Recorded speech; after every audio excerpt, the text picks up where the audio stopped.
Strike out the letter M. Underline the words in the story. તો બાળકો, અહીં આપણને 4 શબ્દો આપવામાં આવ્યા છે. તો આપણે આ દરેક શબ્દની અંદર જે લેટર એમ છે એને સ્ટ્રાઇક આઉટ કરવાનું છે. સ્ટ્રાઇક આઉટ એટલે કે કાઢી નાખવું અથવા તો છેકી નાખવું. તો આપણે જે પણ લેટર એમ આપ્યો છે એને છેકી નાખવાનો છે અને બાકીના જે લેટર્સ બચશે એની નીચે અંડરલાઈન કરવાની છે અને પછી એને લખવાનું છે કે આ કયો શબ્દ બન્યો છે. તો આપણે ફર્સ્ટ જોઈએ. તો આમાં જેટલા પણ લેટર એમ છે એ બધાને આપણે સ્ટ્રાઇક આઉટ કરીશું એટલે કે છેકી નાખીશું. તો છેકી નાખો. તો કયા લેટર્સ બાકી બચ્યા છે? DOCTOR. તો કયો વર્ડ બન્યો છે? ડોક્ટર. બીજું તો આપણે સેકન્ડમાં જોઈશું. ચાલો, બધા લેટર એમ છે એને સ્ટ્રાઇક આઉટ કરો, છેકી નાખો. હવે કયા લેટર્સ બાકી બચ્યા છે? HUNGRY.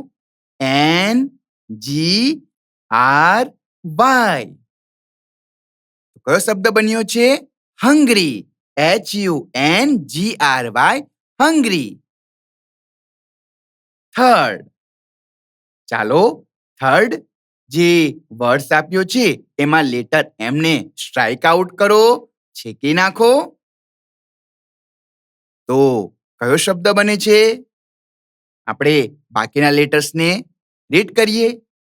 PIZZA, pizza. ફોર્થની અંદર જેટલા પણ લેટર એમ છે એને સ્ટ્રાઇક આઉટ કરો, છેકી નાખો. તો કયો બને છે વર્ડ્સ? ચાલો, જે લેટર્સ બાકી બચ્યા છે આપણે એને રીડ કરીએ. QUICKLY.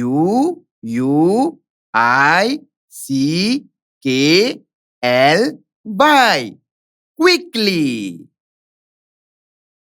મજા પડી ને? તો બાળકો, અહીં તમને એક બિલ આપવામાં આવ્યું છે, અન્નપૂર્ણા ગ્રોસરી સ્ટોર. તો આ બિલને તમે ધ્યાનથી જુઓ. એનું address, owner name, invoice number, કઈ કઈ આઇટમ્સ છે, ટોટલ બિલ કેટલું છે, આ બધું તમે ધ્યાનથી રીડ કરો.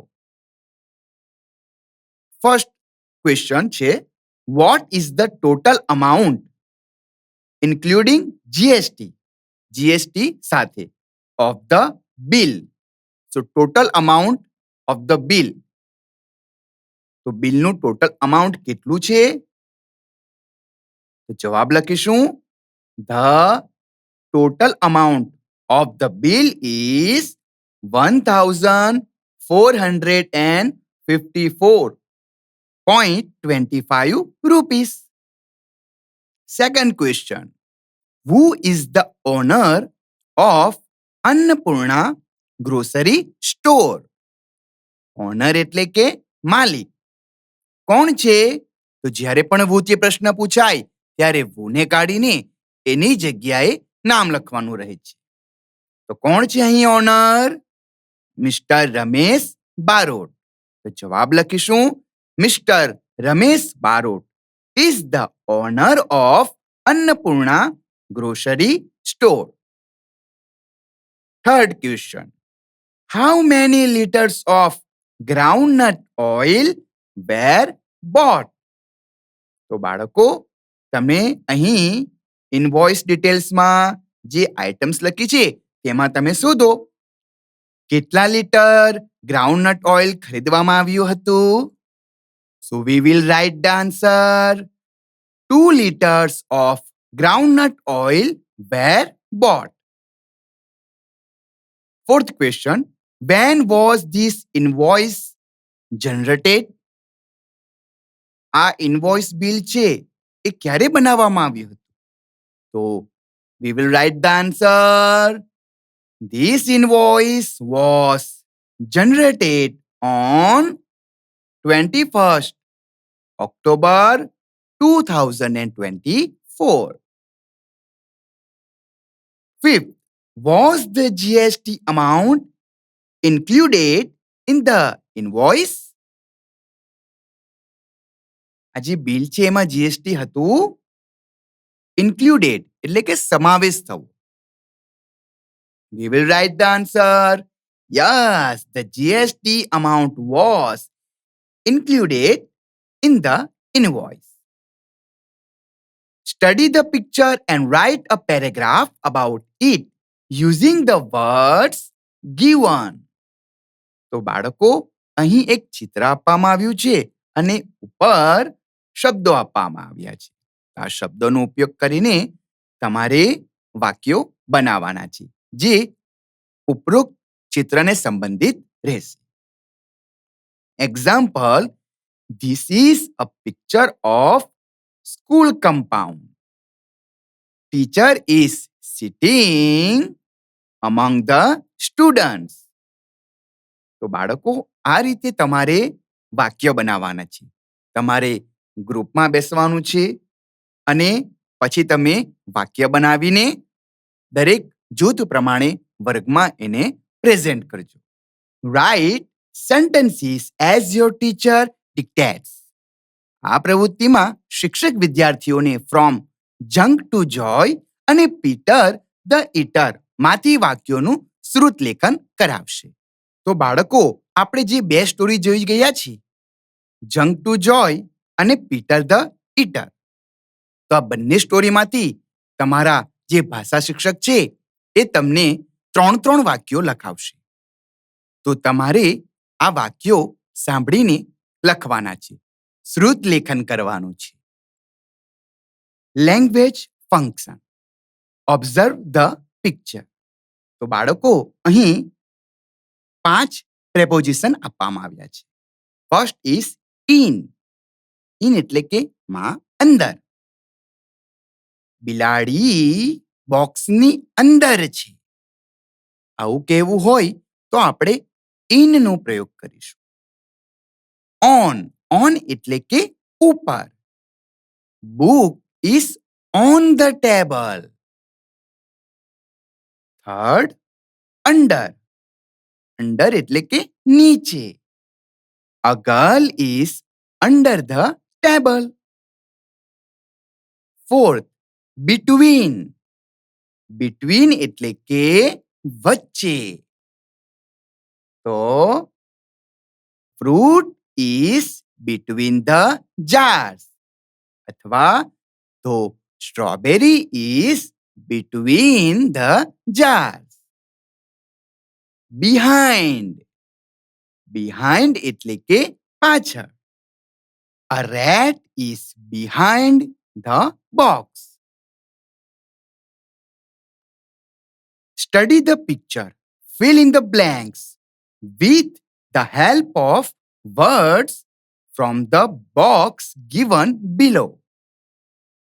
તો બાળકો અહીં એક ચિત્ર આપવામાં આવ્યું છે. આ ચિત્રનો તમે અભ્યાસ કરો અને એ ચિત્રના આધારે આપેલી ખાલી જગ્યાઓ પૂરવાની છે. આ ખાલી જગ્યાઓ ઉપરોક્ત 5 prepositions in, on, under, between અને બિહાઇન્ડ થી પૂરવાની છે. First is the cat is blank the computer. તો cat ક્યાં છે? Where is the cat? શોધો. Where is the cat? કોમ્પ્યુટરની ક્યાં છે? એની સ્થિતિ ક્યાં છે? અંદર, ઉપર, પાછળ, નીચે? ક્યાં છે? પાછળ છે. તો પાછળ માટે કયું પ્રેપોઝિશન છે? શું કહેવાશે અંગ્રેજીમાં? Behind.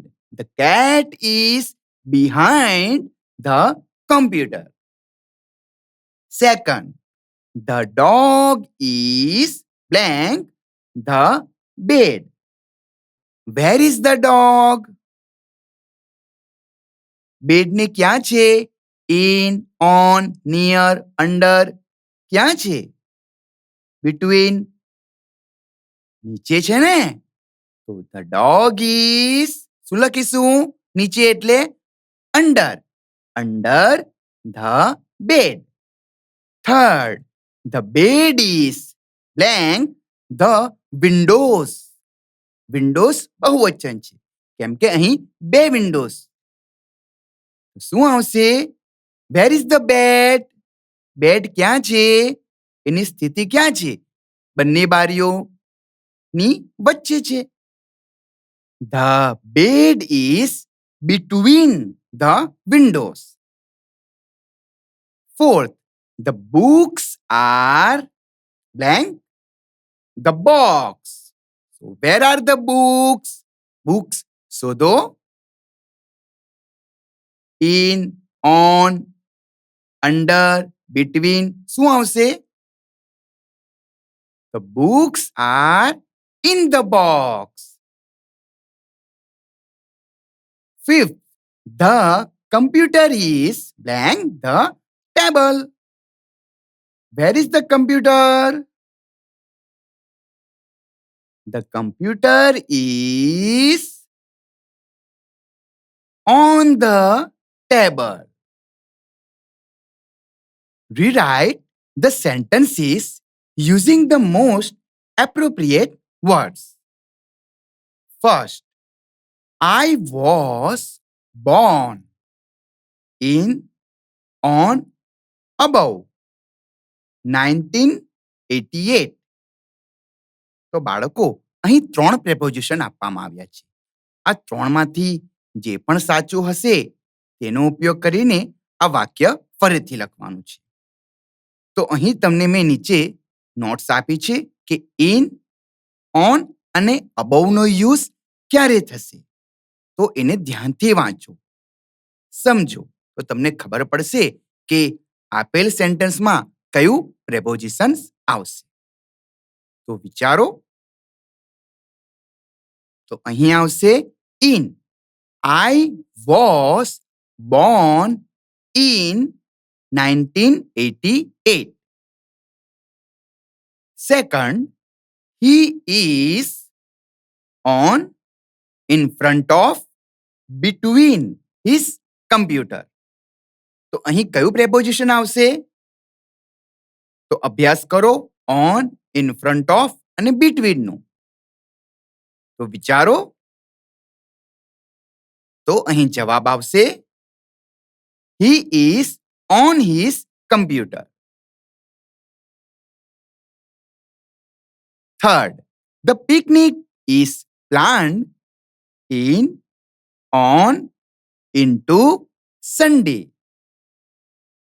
તો અભ્યાસ કરો in, on અને into નો કે ક્યારે એનો યુઝ થશે. હવે વિચારો કયું પ્રેપોઝિશન આવશે? તો અહીં આવશે on. The picnic is planned on Sunday. Fourth, Hiral hid behind, between, under the door. તો behind, between અને under નો યુઝ ક્યારે થશે? વાંચો, સમજો, વિચારો. તો અહીં આવશે preposition behind. Hiral hid behind the door. Fifth, Kia swims into, in, above the pool. તો into, in અને above નો અભ્યાસ કરો. કયું preposition આવશે? વિચારો. તો અહીં આવશે in. Kia swims in the pool. તો બાળકો અહીં Kia swims in the pool is more natural and correct usages.